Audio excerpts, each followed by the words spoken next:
私たち柳川球場の会は、沖縄の、平夏目さんの、講演を発足の時お呼びしました。その他、栄のヘリパッドの基地のことで標的の村を映画に撮られた三上千恵さんもお招きしたことがあります。それから沖縄国際大学の前田博盛さんを2度ほど講演にお招きしたことがあります。沖縄に対する興味はとてもあります。で、よろしくお願いします。講演よろしいでしょうか。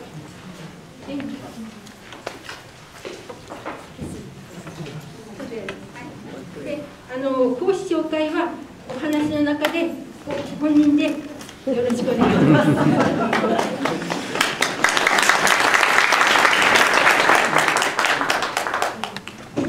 はい、皆さんありがとうございます。私は具志堅高松と言います。沖縄戦遺骨収集ボランティアガマフヤっていうのをやっております。このガマフヤっていうのは、沖縄の方言でガマを掘る人っていう意味なんですけど、ガマっていうのは自然洞窟のことです。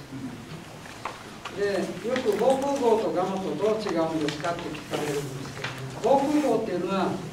人が掘ったものですね。で、ガマっていうのは、これは特に沖縄の島の成り立ちっていうか、あれは琉球サンゴ礁の島、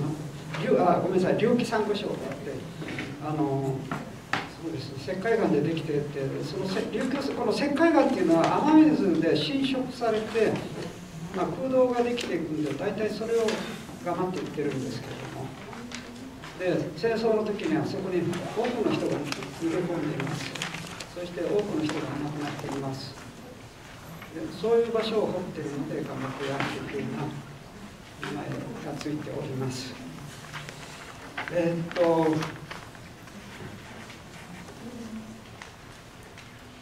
今の話と申しますのは、堤さんのと、それから北原白秋の文化的なものが、国策に使われていった部分でのそれに対する堤さんの、すみません、もう少し大きい声で、耳がですね、ちょっと遠目の方もいらっしゃいますので、大きな声でお願いいたします。はい、今の堤さんの挙手による発言に非常に触発されるのがありまして、実は私も同じようなことをやったことがあります。それは、すみません、ちょっと私物覚えがだんだん悪くなってきてるんですけど、何でしたっけ、森友学園が教えようとしてるのに何て言いましたっけ、先人君じゃなくて教育直後の前身が徳川吉宗が寺子屋で教えてた陸遊演技っていうのがありますけども、この陸遊演技っていうのはですね、沖縄の300年か400年ぐらい前の人になるんですけど、定井重足さんっていう方がいて、その方が中国から持ち帰ったものを沖縄のやはり寺子屋で広めて、それがさらに本土の寺子屋でも広められていくっていうふうに、この陸遊演技っていうのは稲田さんでしたっけ、非常にいいもんだっていうふうに言ってたんですけども、でこれをですねよくよく読み解いてみると、いいところもあるんですけど、良くないところもあるんですよ。なんていうんですか、親を大事にって言うんですけど、あれは父親だけを大事にですよ。兄弟仲良くっていうのも長男を大事にですよ。いわゆる家父長制度をそのままこうなんていうんですか、現代に再現しようとしてるんじゃないかと思われるような、そしてもっと問題なのが、一旦断れば天皇のために命を投げ出すっていうふうな、だからなんていうんですか、その友達を兄弟をと仲良く、友達を大事にするとか、夫婦仲良くとかっていかにもこう世間に一般的にこう通用するようなことを言ってるかのようだけど、よくよく見てみるとものすごい偏りがあるんですよ。でこれをですね、例えば学校教育にっていうふうなことに、私これ新聞論壇にも出したのは、これで気をつけなければいけないのは、例えば私たち沖縄の人にとって何て言うんですか、我が郷土の偉人っていうふうな、我々郷土の偉い人が作ったものが全国の学校教育に広まっていくっていうふうな、そういうふうな何て言うんですか、褒めたたえられてこう舞い上がってしまうような部分があるんじゃないかという、だからこれは警戒するべきだっていうふうな。で今のその北原白秋さんのものにして私非常にいいものだけど、しかしいいものの中にその天皇賛美につながるようなものを今の現代によみがえらせようとするっていうことに対しては、やはりちょっとこう何て言うんですか、これ本当にやった方がいいの？やらない方がいいんじゃないの？っていうふうな、そういう声は上がってもおかしくないと思っています。先の大戦の反省から、特に我々沖縄においては公民化教育、この公民化教育が徹底されてものすごい被害を出しました。これは本土においても同じところが、同じ部分があると思うのは、この沖縄戦の遺骨収集をやってる中でいつも考えていたことなんですけども、どうしてこの犠牲者になった方たちが戦争に巻き込まれなければ、こういう目に遭わなければいけなかったんだろうか、戦争を避けることはできなかったのか、どの時点でこの戦争はもう続けることはできないっていうふうに国民は感じることができたんだろうか、その時に声を上げることはできなかったんだろうかっていうふうに。でその中でこれ後で写真の中で説明する部分があるので、あとはこの写真が出てきた時に続けてお話ししますけども、そういうふうな何て言うんですか、我らが郷土の偉人っていうふうな持ち上げられ方をして、それがどういうふうにこう何て言うんですか、褒めるのか使われていくのかっていうことはやはり冷静に見るべきだと思っています。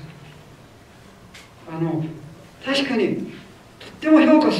価に値する部分っていうのは確かなんですよ。しかしそれを違った方向にこうハンドルを切ろうとしてる、そういう考えの人もいるんかなっていうふうな、そのことだけです。それからあと私は話をする前に話っていうかこの遺骨収集の話をする前に少し憲法9条についてお話ししたいと思います。私現在67ですけども、私が小学校中学校の頃、私たちの学校の先生っていうのはほとんどが戦争の生き残りでした。でその授業の中で、授業中ですね、少し戦争のことに触れ出すともうそこから戻らないんですね。ずっとこう戦争の話をして、で要するに沖縄戦の生き残りだもんですから、中にはひめゆり学徒の方たちもいました。でそういった方たちが最後に言うのは、この戦争の反省から日本には憲法9条ができたんだと。もう日本は戦争に巻き込まれることはないんだ。だから私たち沖縄は日本になりたいんだということで、祖国復帰の運動に一生懸命になってたんですよ。だからその頃はものすごい日の丸に先生も生徒も憧れてました。でお正月になると日の丸を計量すると、アメリカ兵にこの日の丸をこう引き倒されたり持ち去られるっていうのはよくありました。でアメリカ兵にとってはこれは我々が血を流して奪い取った土地なんだっていうことらしいです。でこの先生がいつも、なんていうんですか、その憲法9条の話をすると、大体こうなんていうんですか、もう最後に結ぶって言葉っていうんですかね、我々沖縄が日本になればもう二度と戦争に巻き込まれることはないんだっていうふうな、そういう言い方をしよったんですよ。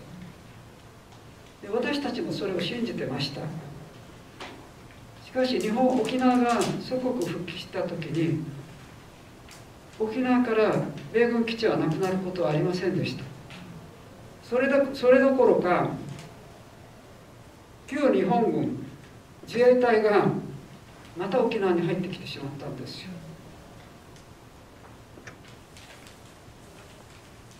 私は沖縄戦のことを海の向こうから日本軍がやってきて、そして今度さらに遠い海の向こうからアメリカ軍がやってきて、人が住んでる島で戦争を始めて、そのおかげで兵隊以上に島の住民の方が数多く死んでしまったっていうふうに言ってます。沖縄戦の特徴っていうのは、兵隊よりも住民の犠牲が多かったこと、そしてもう一つは軍隊は住民を守らなかったということです。そのことから沖縄戦で生き残った人たちはもうイデオロギーじゃないんですよ。本当に単なる生存への願望なんですよ。基地をなくしてくれっていうのは。基地があるところは敵軍によって攻撃対象になるっていうことを知ってるんですよ。だから基地をなくしてくれっていうふうに言ってるだけで、それはその考えっていうのは確かに沖縄戦体験者と若い人では少しギャップはあります。大きなギャップではないんですけど、それなりになんていうんですか、若い人たちにも引き継がれてる部分っていうのはあるんですけども、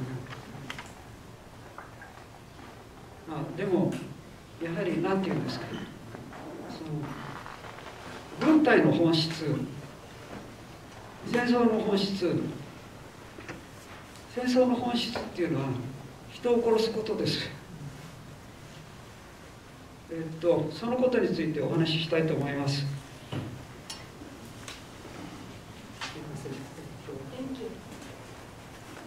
電気とあ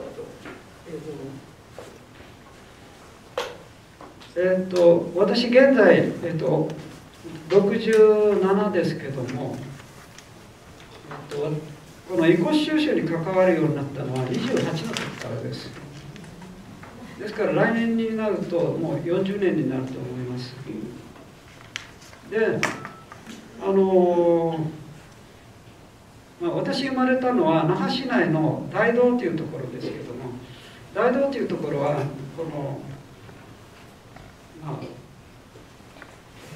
その隣がですね真壁っていうところとくっついていまして、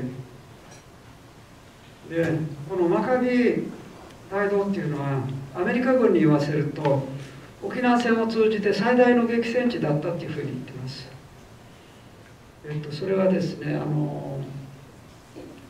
1945年の6月18日からごめんなさい、6月12日から18日までの約1週間の間にアメリカ軍2000人ぐらい死ぬような目に遭います。日本軍の犠牲もっと多いです。でその山の中にこう遊びに行くと何て言うんですかね、まだ鉄かぶとをかぶった骸骨があるようなそういう時代で、周り至る所にその戦争の痕跡が残ってました。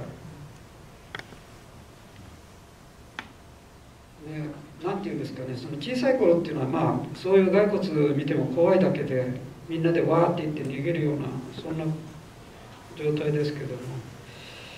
28の時に本土から来た遺骨収集団に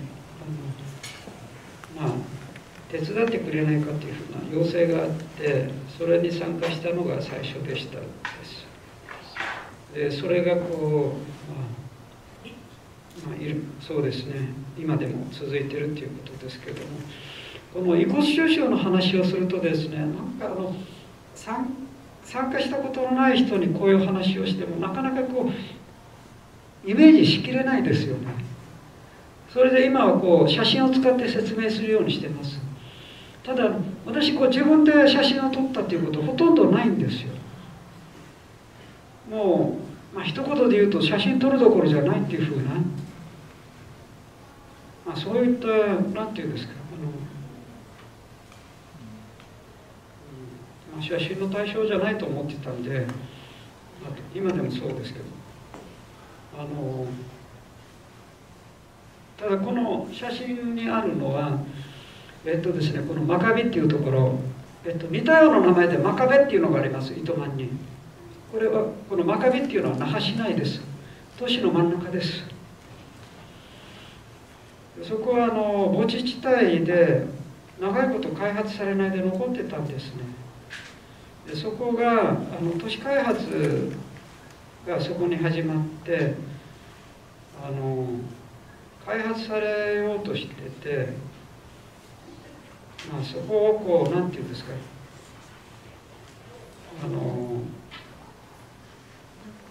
開発する前に遺骨収集してくれっていうふうな要請をして、結果として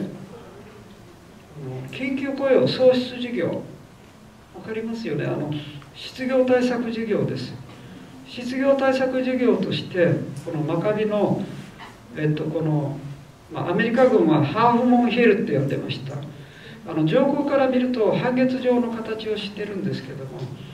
そのハーフモンヒルでの遺骨収集、こうやって小さい丘なんですけども、現在はもう15メーターぐらい下に下がった道路になっています。大きな道路になっています。で、そこでの遺骨収集をこう失業対策事業としてやることができました。実はこれは厚生労働省に要請しようとして沖縄県を訪ねて厚労省にそこをやってほしいというふうにお願いしたら、何て言うんですか、結局企業による営利事業だっていうふうなことが分かって、その遺骨収集っていうのがもうそれだったらやらないでくれって言ってから喧嘩して帰ってきてしまったんですよ。なぜ起こったのかっていうと、戦争が始まる時、大なり小なり企業っていうのは儲かってます。日本が戦争に負けて、そしてものすごい疲弊して落ち込んでる時に隣の朝鮮で戦争があって朝鮮特需って言われるぐらい結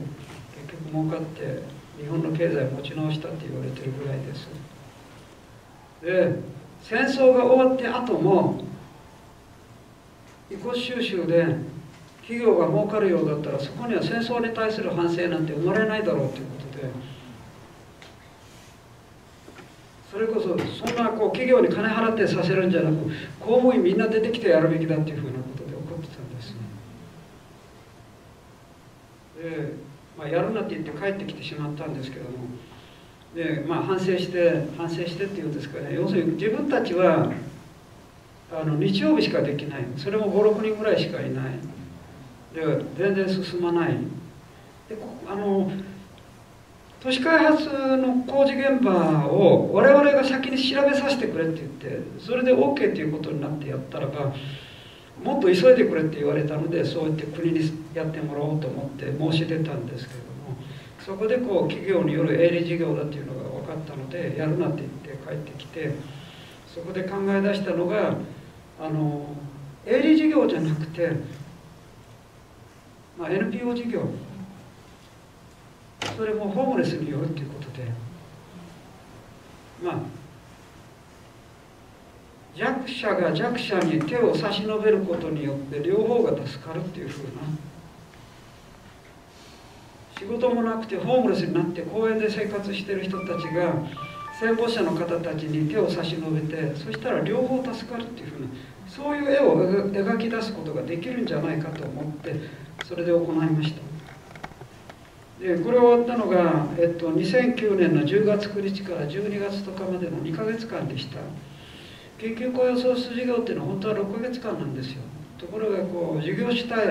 ここの工事を主催している、都市開発を主催している、那覇市からもっと短くしてくれって言われて、1ヶ月で終わらせてくれって言ったんですけども、無理だということで2ヶ月にしてもらいました。55人のホームレスおよび失業者の方たちが、2ヶ月間掘ってくれまして、掘った面積が7000平米で、そこから出てきた遺骨が172体ありました。でこの事業を始めるときに沖縄県に言われたのは、沖縄県の援護課ですね、遺骨収集を代行しているです。沖縄戦の遺骨収集はもう収束したんですって言われたんですよ。いや、我々今掘り出してる最中なんですよって言っても、終わったんだって言うんです。なんか不思議なことを言うもんだと思ってましたけど、でもこの事業が終わってあと、国も沖縄県も方針を全く180度変えて、向こう10年かけて遺骨収集を収束させるっていうふうな、促進するっていうふうな、そういう方針に変わりました。でそうですね、先ほど言ったように写真でもって説明しますけども、この写真は55人の方たちを5つのグループに分けて、これ2つのグループが横一列になって掘り始めているところですね。見て分かるような片手で使う手ぐわを使って片手ぐわで掘ってます。この後ろに背景は那覇市内です。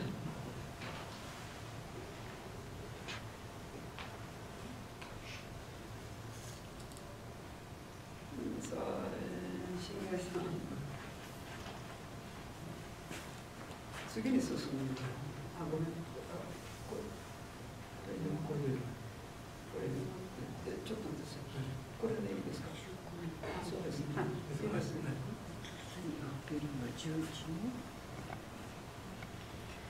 この場所のモノレールの小諸町駅っていうのがあって、この橋脚はこれモノレールの線路です。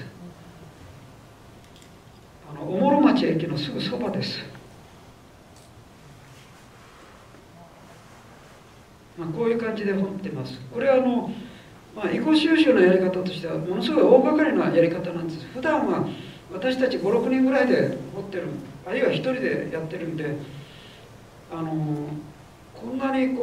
水平方向に掘り下げて削っていけるっていうのは人数がいるからです。でこの掘る深さは1メートルとしました。というのはですね、激戦地なので不発弾がよく出るんですよ。で不発弾を事前に探してもらう業者、これ磁気探査っていう業者があって、磁気探査の業者っていうのがあって、不発弾は取り除いた状態で入ったんですけど、それでも手榴弾のような小さいのはよく出てきました。それで私たちも独自に磁気探査をかけながら進めていきました。こうやって1メートル掘ってさらにまた1メートル掘ってっていうふうなことをやってました。それは磁気探査の能力が1メートル下までしか届かないからなんですね。これはなんていうんですか、毎日こういうのがたくさん土のう袋の1杯ぐらいでずつ出てきます。この石ころみたいなのは全部砲弾の破片です。それからこの緑色をしているのは小銃弾ですね。でこの小銃弾をですね、あとこの砲弾の破片も数えてみたことがあるんですね。10月の9日から10月の31日までの20日間の間に出てきた小銃弾、アメリカ軍のが511発ありました。日本軍5発です。沖縄戦の体験者の話によくこういうのがあります。アメリカ軍に向かって1発撃つとすぐさま100発ぐらい撃ち返されるんだよという、それをオーバーだと思ってたんですけども、しかし真壁で出てくるのは本当に100対1でした。それからこの砲弾の破片、これもですね 2.5 メーター ×6 メーターの広さを掘ってみたところ230個ぐらい出てました。沖縄戦のことを鉄の暴風という形容をします。これは砲弾の破片や、銃弾が台風の時の雨のように降り注ぐっていう意味なんですけども、それをオーバーかなと思ってたんですけども、でもこれは確かに決してその鉄の暴風っていうのは間違ってないなと思います。でどんなに砲弾の破片ですけども、小さい小指の先ぐらいでも確実に人を殺します。この写真1枚にアメリカ軍の攻撃のやり方がよく載っています。ですね、まずここにある緑色の変なもの、これはアメリカ軍の5インチ艦砲弾っていうこの戦艦から撃ち出す砲弾、直径が5インチですから12センチ5ミリのその砲弾の弾体っていうのはですね、漢字では弾の帯っていう漢字を書きます。砲弾の下のところに帯が巻かれてまして、その弾体の破片が出てくると砲弾の種類特定できるんですよ。それからこの長い破片、これはアメリカ軍が陸上に陸揚げした105ミリ榴弾砲というのがあります。これは沖縄戦では多分数的に一番多く使われているはずです。それの破片です。後ろに弾体を巻いていた帯の跡が残ってるんですね。でそれからこのなんか部品みたいなの、これはですねアメリカ軍の60ミリ迫撃砲っていって小さいロケット弾なんですよ。よく映画なんかで1メーターぐらいの筒を斜めに立てて地面の上に、その筒の中に、ペットボトルみたいなのをぐらいの大きさのもの、砲弾ロケット弾を口からお尻から入れて手を離すと同時にそれがシュパーンと飛んでいくんですよ。これは飛ぶ距離は短いです。しかしとても有効な武器だったらしいです。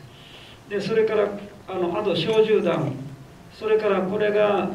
この丸いリング、これはアメリカ軍の手榴弾でパイナップルの加工をしているので MK2 っていうんですけれども、その手榴弾の安全ピンを引き抜くときに指を引っ掛けるリングなんですね。でこの写真1枚から言えるのは、海に浮かんでる戦艦から5インチ艦砲弾が撃ち込まれ、それから陸上に陸揚げした105ミリ榴弾砲による砲撃があって、この105ミリ榴弾砲による砲撃っていうのは歩兵が進撃する前にその進撃しようとするところを集中的にボコボコ攻撃するんです。そしてもう地上には誰も生きてる者はいないだろうということで、それから進撃するんですけども、しかし日本軍は防空壕や我慢の中に潜んでて、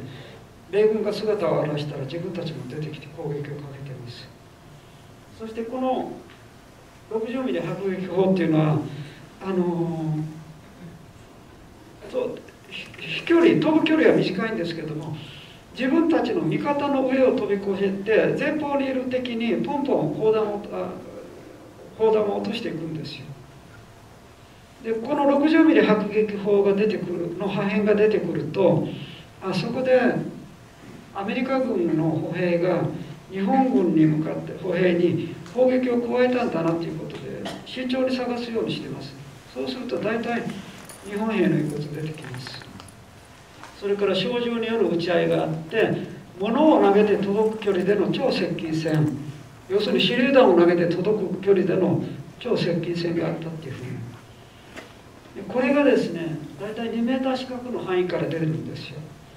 だからその場所にどれだけこう何て言うんですか、予備砲撃も含めて、激しい攻撃が行われていたかっていうふうなことが分かるっていうことですね。これが5インチ艦砲弾ですけども、この後ろに巻かれてるこの白いの、これが弾体です。材質は真鍮でできていて、その破片が出てくると砲弾の種類的判定できます。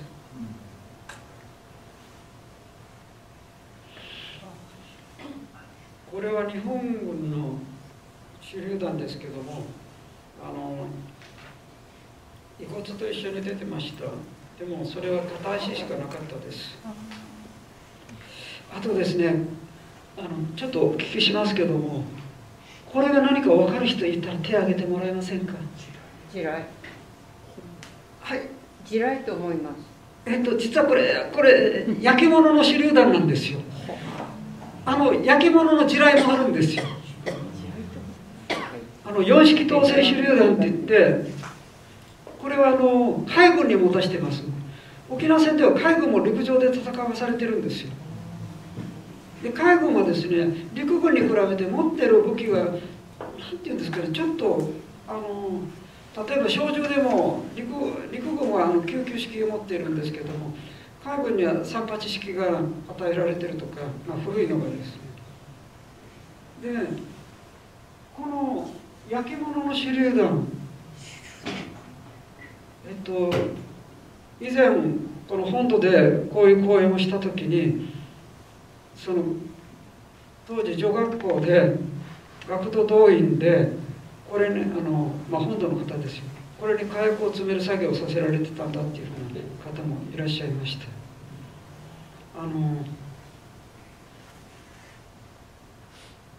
ただですね、私これにちょっとこだわり持つのは、なぜこういうのを作ったかっていうと、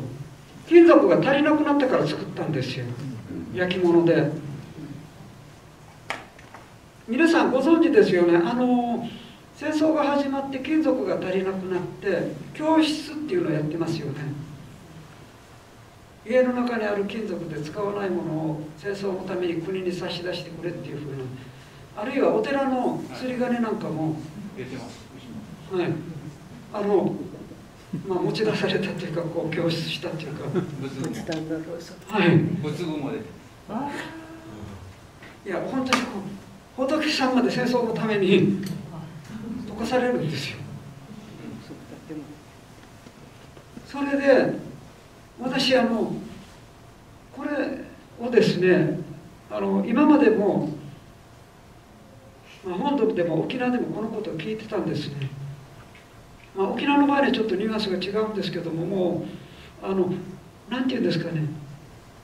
要するに戦争を続けるために金属が足りなくなったから金属を出してくれっていうふうに家庭からも金属を集めようとする。そうしたらば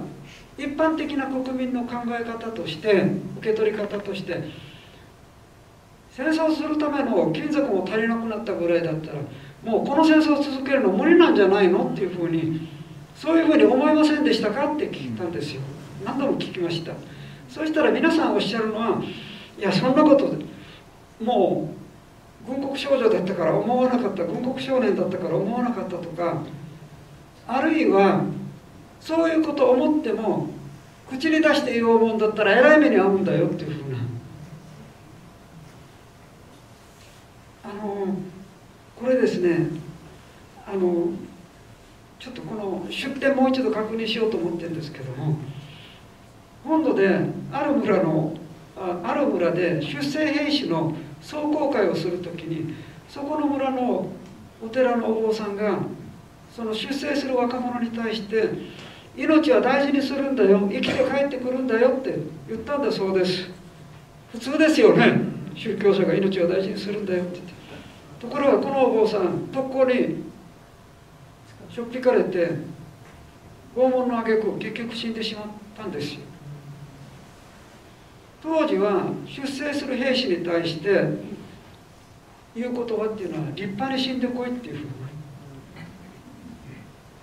それを言わないといけない、それを言うべき、それを言わないといけなかったっていうふうに。で、私たちがマカビで遺骨収集をしている時にご遺族がいらして、そのご遺族がおっしゃってたのが、うちの母親は兄貴の戦死候補が届いた時に納屋に隠れて泣いてたんだよっていうふうに、人前で悲しむことが許されなかったっていうんです。だからで、実際あれですよね、この戦死者が出した家っていうのは誉れの家っていう看板をかけてもらえてますよね。だから何て言うんですか、要は当時は戦争に対して反対であるとか疑問であるとかっていうことは一切口にできなかった、ものが自由に言えなかったっていうふうに、結局そのことが国民が戦争を止めることも戦争になることも止めることができなかったっていうふうな。これは何て言うんですかね、じゃあ今はっていうと、私たち国に対して反対であるっていうことを言うことができます。しかし皆さんがご存知ですよね、戦争関連法ができて、日本という国は今法律上戦争することができるような形になってしまいましたよね。そしてそれに関連する法律、土地規制法にしてもそうです。土地規制法と言いながら、あれ実際には国民を監視するような法律になってしまっています。いろんな意味で我々にダイレクトじゃ直接じゃなく気づかれないような形で日本という国が戦争できるような方向になっていってしまってるんじゃないかっていう。憲法9条最後のなんていうんですか、ストッパーというか最後の戦争を止める手立てだと思ってますけども、絶対に返させて、これはもう何があっても返させたくないです。で、この投機性の手榴弾、このことが結局何て言うんですか、物資がないにもかかわらず戦争を進めようとしている国の姿勢、そのことに対しておかしいと思ってもものが言えないような時代であったっていうふうな、それを証明している私は物証だと思っています。写真に戻ります。この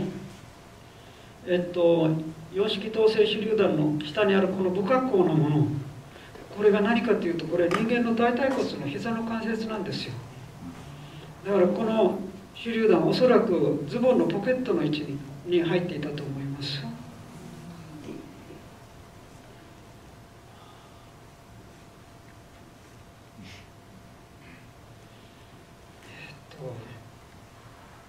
この砲弾もですね、これ日本軍の何て言ったかな、三砲、山の大砲って書くような、41式三砲って言ったと思うんですけども、砲身の長さが1メーター30ぐらいで小さい大砲なんですけども、何て言うんですか、いろんな使い方してます。この2つは鉄鋼弾っていって、先端が非常に硬いですけども、これ先端がないですよね。これですね、何て言ったんですかね、対戦車砲なんですよ。戦車にをぶち抜くための砲弾で、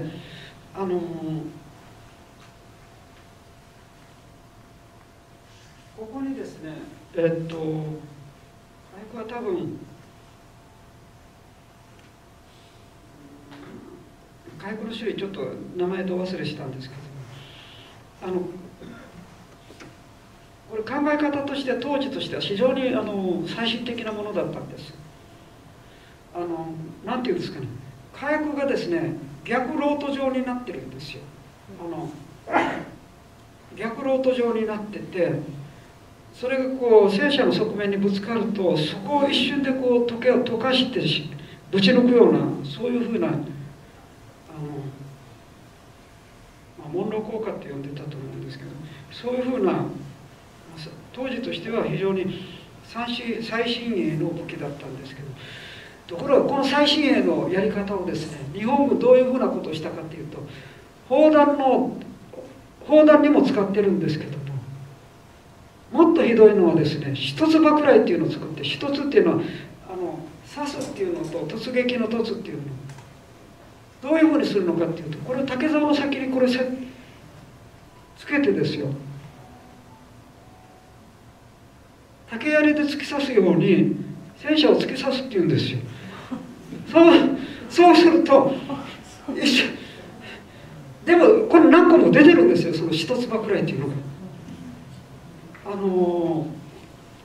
問題はおそらく問題はその信管をこう発動させるだけの強い衝撃で突き当てることができるかっていうのと、それ以前に戦車に近づくことができるかっていうふうな感じで、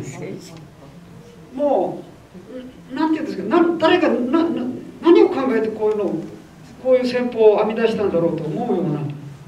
そういうふうなものです。あとこれも実はこれ火薬です。火薬っていうのは爆薬ですね。字が書いてあります。淡い黄色って書いてある単黄っていうんですけども、単黄爆薬っていうか、これが木箱に入ってます。ランドセルぐらいの大きさです。それにロープがついてて、ちょうどランドセルみたいに背負うような短いロープがついてるんです。ランドセルのように背負ってどうするのかっていうと、戦車の下に飛び込むんですよ。自爆攻撃用の爆雷です。で実際に私たちがやっていた現場、これはモノレールの小諸町駅と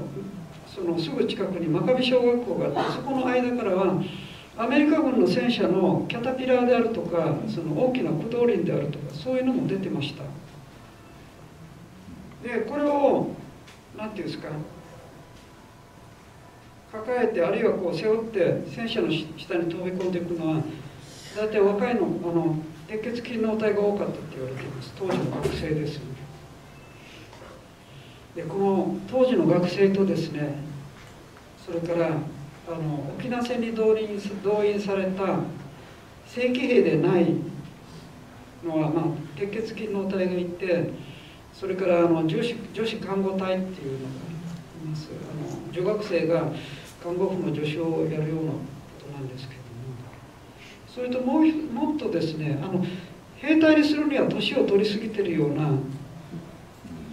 男性、いわゆるおじさんたち、そういうのも軍属っていうか防衛隊ということで動員されてます。でこの防衛隊と鉄血勤労隊、学生との間で差が見られるんですよ、違いが。どういう違いかっていうと、この学生たちはもうバリバリの公民化教育を受けてます。で彼らは公民化教育の中でいわゆる天皇のために死ぬことは素晴らしいことであるというふうに、そういう教育を受けてます。ですから危険な状況になっても逃げないんです。それに比べてこの防衛隊と言われてるおじさんたち、その弾薬を担いで最前線にいる砲兵隊に弾薬を届けに行くっていう作業をしてて、で実際にこの最前線に近づくにつれてもう砲撃が激しくなってもう一歩も前にも進めないっていうふうなそういう状況になった時にどういうふうなことをしたのかっていうと、もうこれは無理だ、もう逃げようって言ってほっぽり出して逃げるんですよ。私はこの逃げるっていう行為を非常に評価してます。なぜならば動物でも自分の体や心が傷つけられそうになったら逃げます。これは当然の行為だと思っています。人間でも自分の体や心が傷つけられそうになったら逃げるべきです。それを受けているのがいじめなんですよ。受け続けているのが。だからこれは逃げて当然です。しかしその逃げることをさせなかったのは教育だったんですよ。公民化教育っていう。国のために死ぬこと、天皇のために死ぬことが素晴らしいことであるというふうな。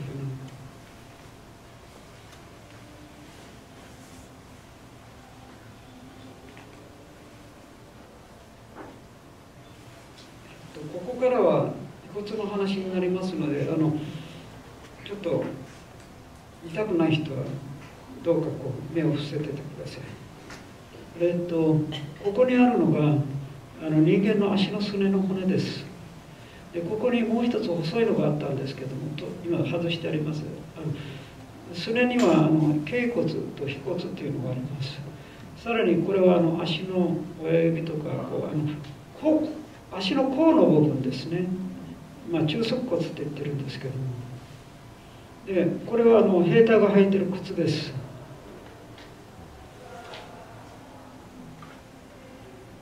こうやって遺骨が出てくると私たちは一つ一つ記録を取っていきました。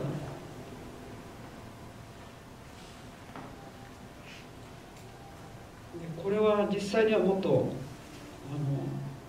足の指ってもっとたくさんあります。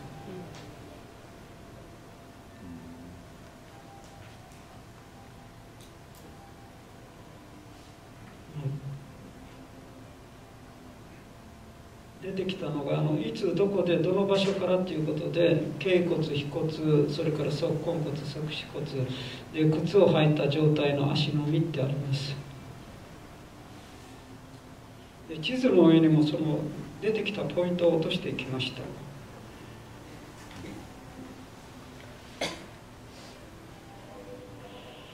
これもちょっと不思議な写真なんですけれども、これ膝から下なんですよ。で1メートルぐらいしか離れてないような場所で同じように膝から下がもう1人分出てきたんです。これどういうふうなことが考えられるかというと、2人の人が立ってる近くで砲弾が飛んできたのが、爆発してこの方たちは膝から上を吹き飛ばされてしまったっていうふうに。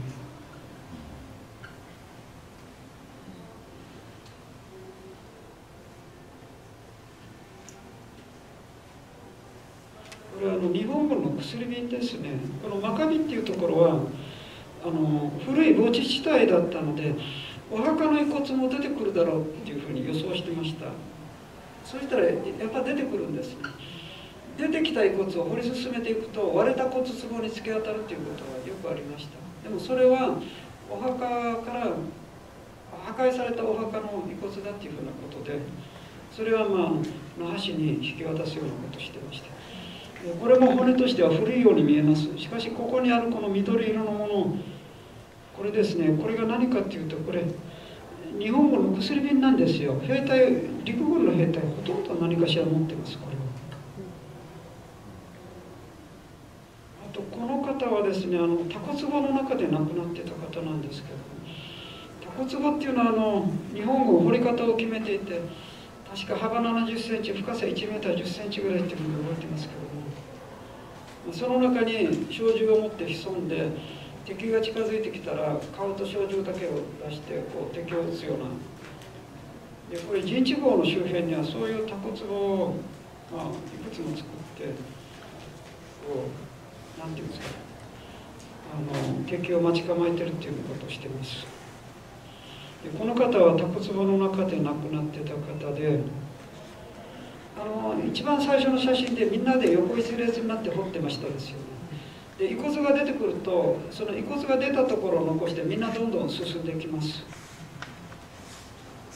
でその遺骨が出たところは細かい発掘をする人、精密発掘っていう言い方したんですけども、竹串とか金串を使って遺骨の周りを掘って、ペンキを塗るハケがありますよね。そのハケでもって土を吐いてその遺骨を浮かび上がらせるような掘り方します。これは教育委員会の遺跡の発掘と同じです。でもやってるのは全くど素人の、方たち、ホームレスの方たちなんですけども、しかしとっても心がこもってました。これがその掘り出した姿なんですよ。これ座ってるように見えるんですけども、穴が狭くて倒れることができなくて、でこれはこの周囲は穴だったんですね。それを全部穴を取り除いて、何ていうんですか、穴の壁を取り除いた状態です。これ要するに遺骨を動かさないでその土だけをどけて掘ると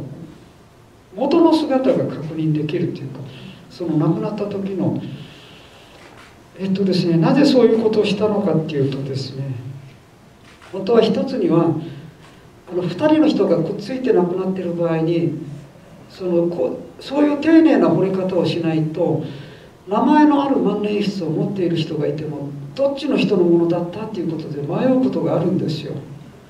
だから動かさないで土だけを掘って、この人のポケットの位置に何があるのか、印鑑なのか万年筆なのか、そういうものを確認するためにもこういう細かい掘り方は必要で、それを作業の方たちにもやり方を教えてやってもらいました。あとですね、ここにこの床の部分には日本軍の小銃弾の薬莢っていうかですね、発射した後の薬莢がいっぱい残ってるんですね。数えたら30発ぐらいありました。さっき日本軍とアメリカ軍の小銃弾を数えたら日本軍5発しかなかったって言いますけども、この5発っていうのは何て言うんですか、確かにこの日本軍小銃を撃ってないんですよ。これ日本軍の軍隊の教育のやり方でですね、特に沖縄戦の場合は敵をできるだけ近づけて確実に殺せるまでは撃つなんて言われてるんですよ。だからほとんど発射しないままやられてるっていうのが多かったです。でこの人はどっちかっていうと狙撃兵だったんじゃないかっていうことで、この位置からそのハーフムヒルっていうのがあって、そこには米軍の記録でもあるんですけども、このハーフムヒルシュガーローフの攻撃の時にはハーフムヒルの方向からもう狙撃されて米軍ものすごい死者を出してるんですよ。その狙撃兵の一人だったんじゃないかということで、実際に自衛隊だったっていう人にこの位置から向こうまでだとどう距離的に遠すぎることないかって聞いたらば、いやこれだったら十分ですっていうことで、これは私がこれから同じ姿勢を取るからっていうことで、ちょうどこういう格好だよなっていうふうな。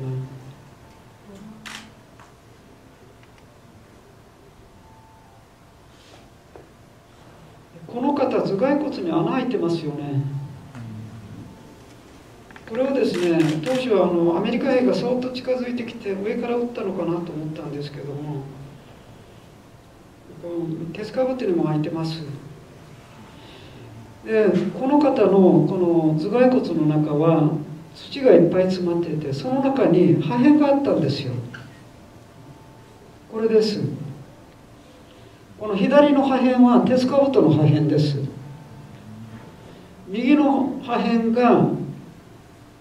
その鉄兜と頭蓋骨を貫いたもので、これ鉄砲の弾じゃなくて砲弾の破片なんですよ。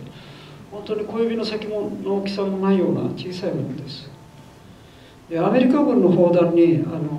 先ほど言った105ミリ榴弾砲に空中で爆発するタイプがあります。日本軍はそれを榴散弾って呼んでますけども、なんていうんですかね、歩兵が広くこう3回散らばってる時に一人一人を撃つことできないですから、砲弾をですね大砲から撃って地面に落ちて爆発すると、その砲弾が落ちた周囲にいる範囲にしか被害を及ぼすことできません。しかしそれが空中で爆発すると広い範囲にいる敵を攻撃することができるし、それからこう溝とかこういうタコ壺を掘って潜んでる敵も上空から攻撃できます。これがその105ミリ榴弾なんですけども、この先の三角の心管の部分、これですね。ここにこう何かギザギザがあります。これメモリがあってタイマーなんですよ。例えばこう一発撃って3秒で届く。じゃあそれをこう 2.95 秒ぐらいにセットして地面につく直前で空中で爆発させるっていうふうな、そういう手法を考えてます。これを人間が人間を殺すためには次々といろんなことを考えていきます。果ては毒ガスやら原爆やら、あるいはレーザー兵器やら、そういうふうなものは私は決して科学とは呼ばないでほしいと思っています。要するに科学っていうのは人間にこう幸せをもたらすものであって、殺すためのものはそれは科学と一緒にするべきではないっていうふうに。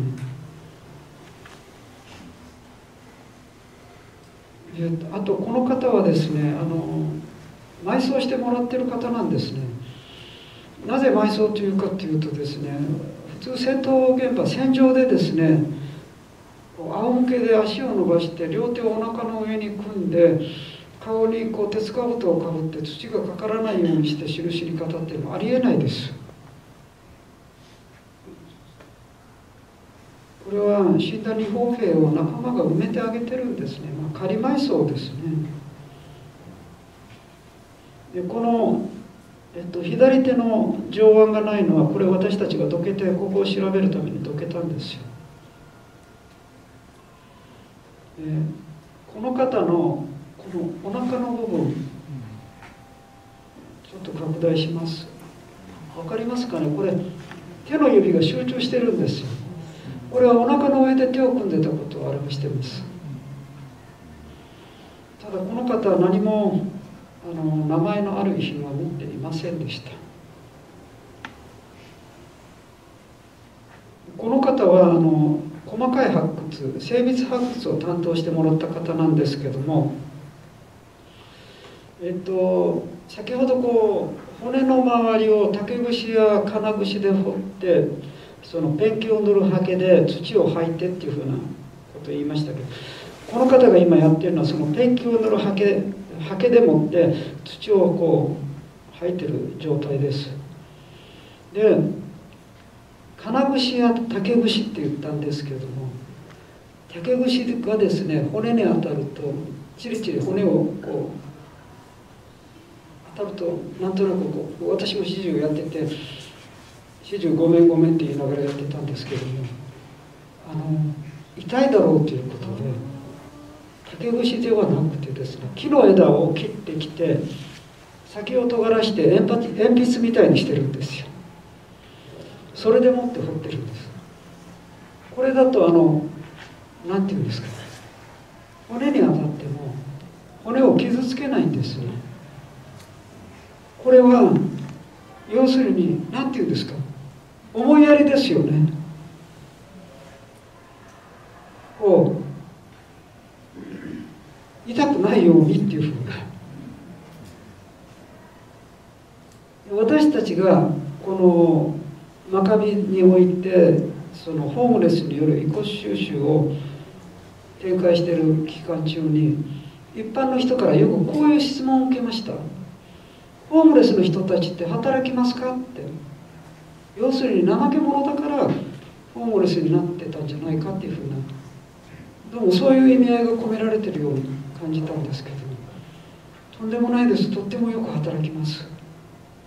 なんていうんですか、最初のうちはですね、何をやっていいのかわからないから戸惑っている様子はあったんですけども、もう遺骨が出るようになるともう指示する必要全くなかったです。それどころかお昼時間になっても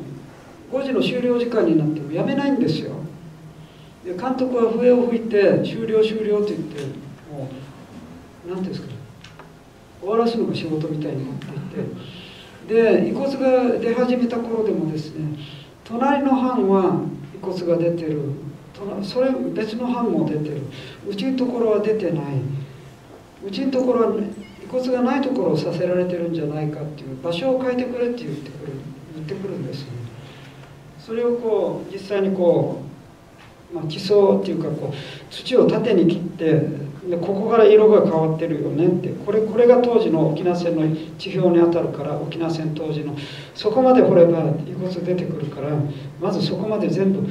みんなで下げていってみてくれっていうふうな、そういうふうなことを言ってやってもらってました。それとですね、あとこのホームレスの方たち、この作業員の約半数近くが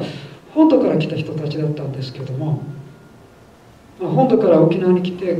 公園にいるところをこういう授業に参加しないかって言って誘われてきたんだって言ってて、だからほとんどの人が公園から出勤するんですよ、毎日。でなんていうんですかね、最初の募集の日の時、本当ちょっとかわいそうだったのは、遅れてきた人が何人もいて、もうどうにか入れませんか、もう所持金あと3000円しかないんですっていうふうなとか、そういうふうな人がいて、なんかちょっとこう非常につらかったです。そういう方たちの中にですね、何人かはっきりとこういう人がいたんですよ。私が沖縄に来たのは自殺するために来たんですっていうね。要するに家族を捨てて沖縄に自殺するために来たんだけど、でもなんていうんですか、人間は死んだらこういうふうになるんだと。でこの真壁で死んだ日本兵の人たちは死にたくて死んだわけじゃないんだと。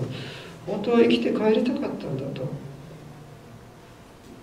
でも自分は死のうとしてたけど、でもこの人たち、犠牲になった遺骨の方たちをどうにか家族のもとへ返したいしっていうんですね。そして自分も帰るっていうんですよ。生きていたらそれができるっていうね。これって命の教育ですよね。これは全く予想外でした。もう嬉しい予想外でした。命の教育っていうとどうしても中学生とか子供たちを考えるんですけど、大人の人にもありえます。これはですね、おそらく死ぬことを決意した人が毎日死者と向き合っていると、そこに死ぬことと生きることの意味を自分で見出してくれたんだと思います。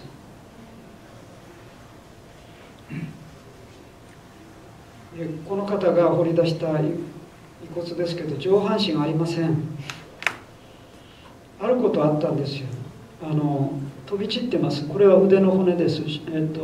れは尺骨ですね。そうですね。でここに手のひら、指の骨が固まっているので手のひらです。あとここを注目してくださいね。これお腹の真ん中に何かありますよね。これを拡大します。わかりますか？これお金なんですよ。当時のお金で5000です。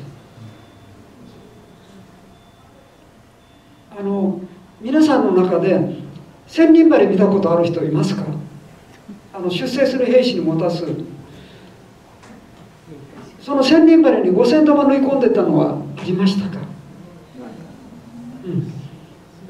でこれですね、千人針にこの五千玉を縫い込んであるんですよ。真壁で4例出てます。暑い沖縄で千人針を腹巻きみたいに巻いてるのきつかったそうです。それでも身につけてるっていうのは、この千人針お守りに託すものがあったんだろうなっていうふうに。でこれ作るのも大変だそうですね。女の人が道行く女の人に女の人が街頭に立って道行く女の人にお願いして一針ずつ縫ってもらうっていうふうに。で中にはこれ糸がびっしりもう隙間なく巻きついてるのもありますよ。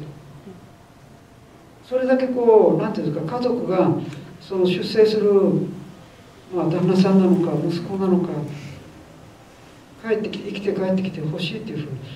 これ五千玉の意味分かりますよね。3銭4銭5銭で4銭の次が5銭です。4銭を死線死ぬ線と捉えて、戦争に行く人が死線を乗り越えて生還できるようにっていう、そういう意味を持たしての五千玉なんですよ。でこういう何ていうんですか、遺骨がこうそこの藩で出てきたことの説明を主従やってました。その中でやはりみんな感じるところはあったようです。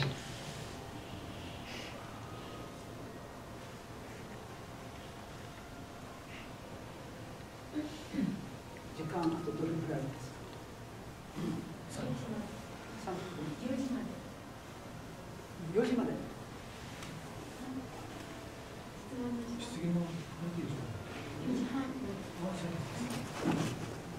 はい、ありがとうございます。この機械の部品みたいなのはこれ何かというと、日本軍の重機関銃の本体を乗っけるなんていうんですか、台座っていうかアングルみたいなのです。でここにロイド式メガネがあります。で短い棒があります。この短い棒が何かというと、これ沖縄の人だったらすぐ分かるんですけど、これ何かというとかんざしなんですよ。男が兵隊がかんざしを2本持ってたんです。でこれ沖縄の中で聞き取りした中にこういうのがあります。出征する兵士に母親が自分が身につけているものをお守りとして持たすっていうか、普段身につけているもので守るからっていうふうに。であと沖縄のなんていうんですかね、信仰っていうかうない神信仰っていうのがあって、女性の兄弟は男性の兄弟を、女性は男性の兄弟を守る力があるんだっていうふうな。だからこれはおばさんとか母親とかが持たしたのかなっていうふうな、他にも出てました。でこの方はタコ壺の中で2人出てきてまして、下の方は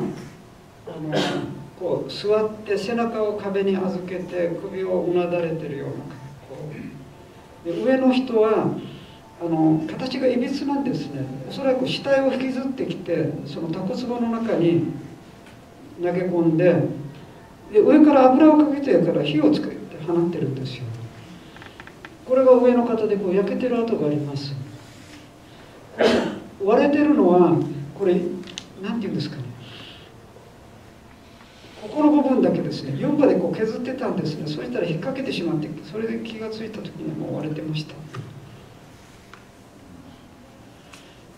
でこの方はもう火を放たれてる、黒くなってるんですけども、これは下の方ですね。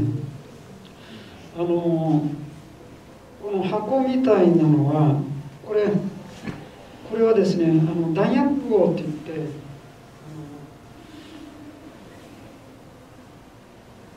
日本軍の小銃弾が入ってるんですね。日本軍ポシェットなんですよ、要は革製の。で30発入るその弾薬号、前に前面に2個つけて、でこれは後ろに背中にこうつけるベルトにつけてるんですけども、これは60発入ります。だから一人で最大120発の弾を持つことができるんですけども、この方たちはほとんど使うことなく持ってました。でここにあるカバン、これ頭脳って呼んでるんですけども、書類入れ小さいで、これベルトですね。でこの針金みたいなの、これは何かっていうと、飯盒がありますよね。飯盒のつるなんですよ。取って飯盒の。であとこの方はこれが背骨なんですよ。背骨ずっとこうやって首の方まで行くんですけども、下顎が胸のところに落ちてきてます。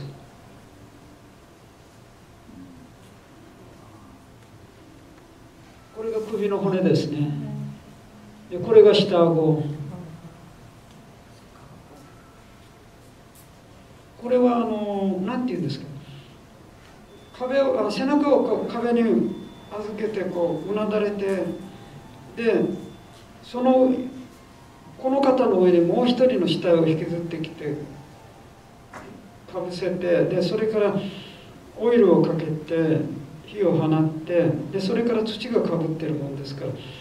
下はスカスカだもんで、こう下の人は土が入ってない状態で肉体がなくなった時に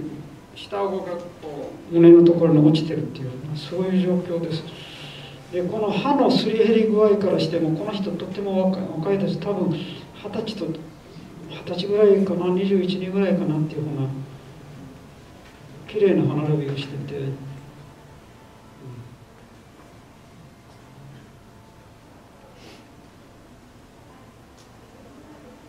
でこの頭脳を持ってるっていうのは大体軍曹から上なんですけども、万年筆も2つあって、あとですね、こういう革製品っていうのは普通残らないんですよ。なんていうんですか、洋服にしても革製品にしても、肉体が腐れていく時に一緒に腐れていくんですよ。これが残ってるのはオイルをかけられて、そのオイルが防腐剤の役割をして残ってるような、そういう状況です。で万年筆も残念ですけど名前は書いてありませんでした。こ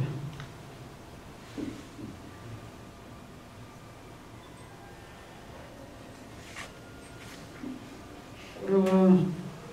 那覇市内の小学生が平和学習の一環で体験発掘に来た時の様子です。なんかこの写真見るとホッとするんですけど、短い時間ですけどやっぱ掘ってみて、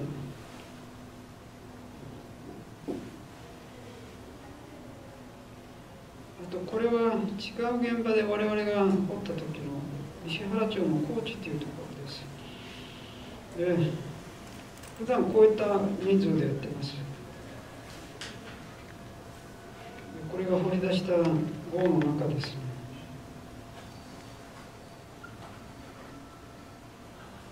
この壕のご遺骨はいろんな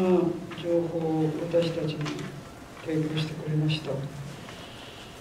これを上から見たのがこの写真です。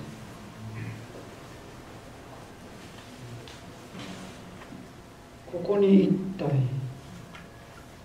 ここに1体、ここに1体、ここに1体、4人が写ってます。でもここにもう1人いるんですよ。この人たちですね、最初なぜだろうと思ったのは、みんなうつ伏せなんですよ。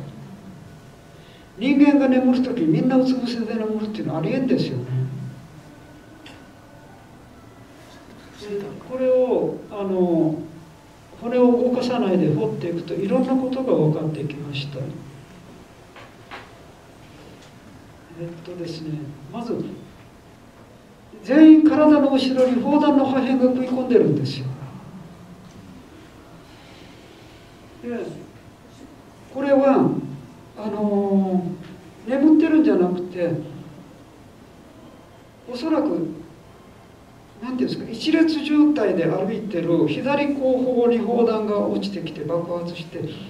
この4人とも体の後ろ背面に左側からの背面に砲弾の破片が食い込んでるんです。破片の大きさからして多分60ミリ迫撃砲、小さいロケット弾みたいな、それだと思われます。あとですね、そしてこの方たちは歩けないもんだから、仲間がこの防空壕に運んであげて寝かしてあげてるんですよ。歩ける状況の人たちじゃないです。例えばですね、ちょっとこれ、そうです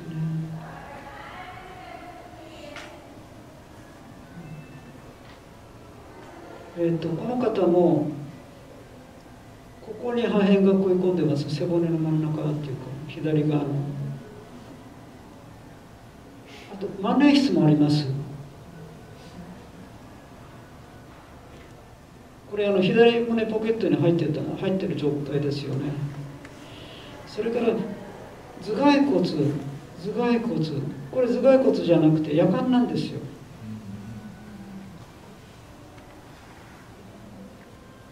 で夜間があって湯飲み茶碗があって、この湯飲み茶碗に指を突っ込んでます。これはおそらく運んでくれた仲間が水を残していってるんですよ。そしてその水を飲もうとして茶碗をこう握ったままこと切れてるっていうか、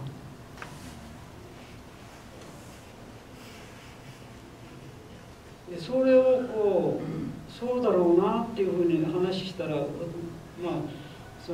私たちの仲間の一人が何も言わないでこの茶碗に水を注いでたんですけども、でも気持ちわかりますよ。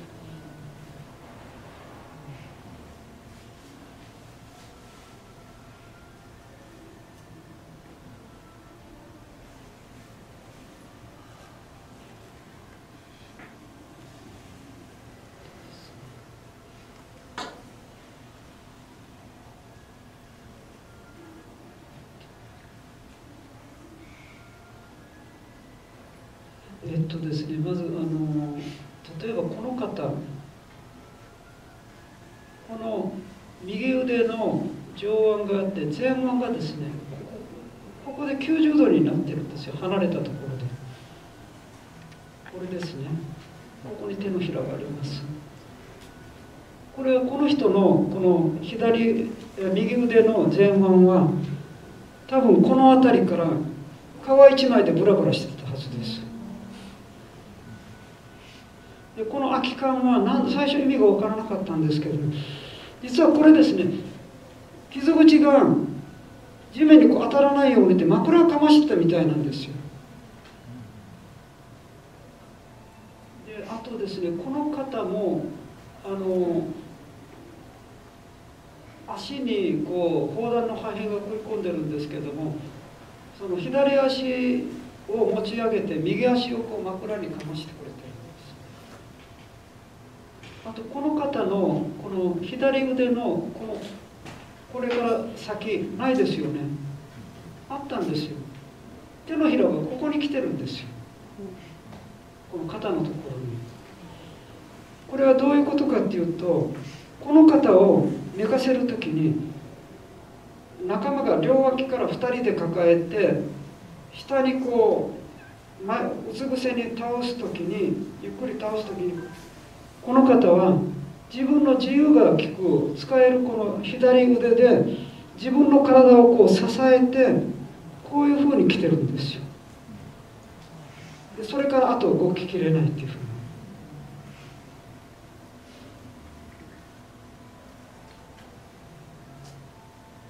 この方は右腕で水筒を握ったまま亡くなっています。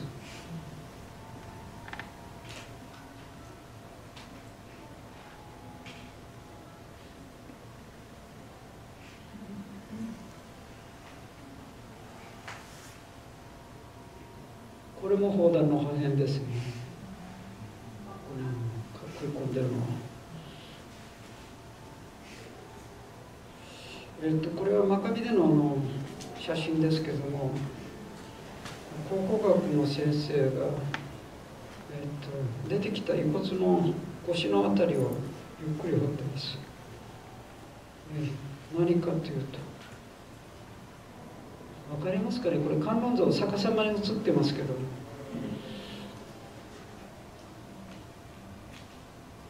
戦争に行く兵隊が観音像を持ってたんですよ。この観音像、今真壁小学校の、そばに真壁南公園っていうのがあって、そこに那覇市にお願いしてモニュメントを作ってもらったんですね。そこで遺骨収集をやったっていうふうに。でそのモニュメントの中に埋め込んであります。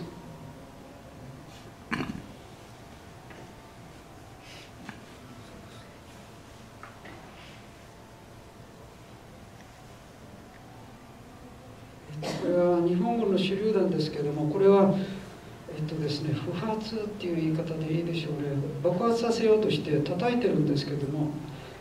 日本軍の手榴弾っていうのは安全ピンを引き抜いてここの部分を硬いものにぶつけて発火させるんですね。これは日本兵が11名が横一列になってひざまずいて全員自爆してました。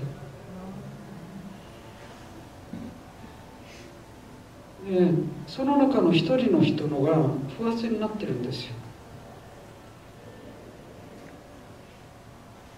これが本来の状態です。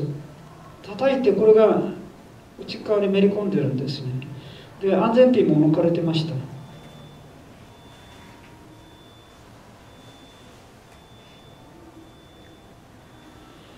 これその現場のその11名の中の一人ですけれども、これ人間の骨盤の真ん中の仙骨っていう骨なんですけども、破片が食い込んでます。ここはこう吹っ飛んでなくなってます。ここにも食い込んでます。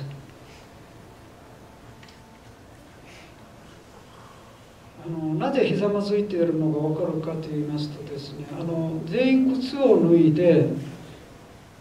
靴を履いたままだと正座ができないんですよ。硬い革靴なんで、作業靴みたいな。靴を脱いで正座してて、胸の前で爆発させてるんで、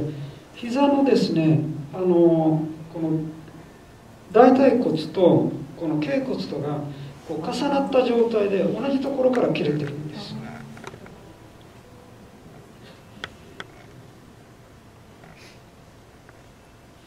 でこれはこの人間の骨の頭蓋骨の骨に破片が食い込んでるのを写そうとしたんですけど、ピントがボケてます。代わりに分かるので、これ人間の頭蓋骨の後頭部なんですけども、内側から見てる。やはり破片が食い込んでます。これはおそらく何て言うんですか、胸の前で爆発させたのが下顎を割って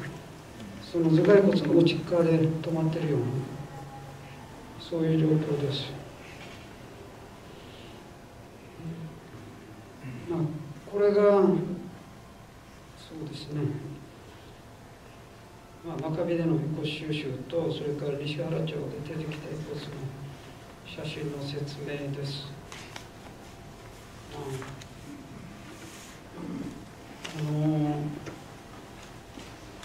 今まで何て言うんですか、遺骨収集やっていて写真を使って説明するっていうのは当初考えてもなかったんですけども、やはり写真があると、やったことのない人でもわりかし分かりやすいかなっていうのは感じています。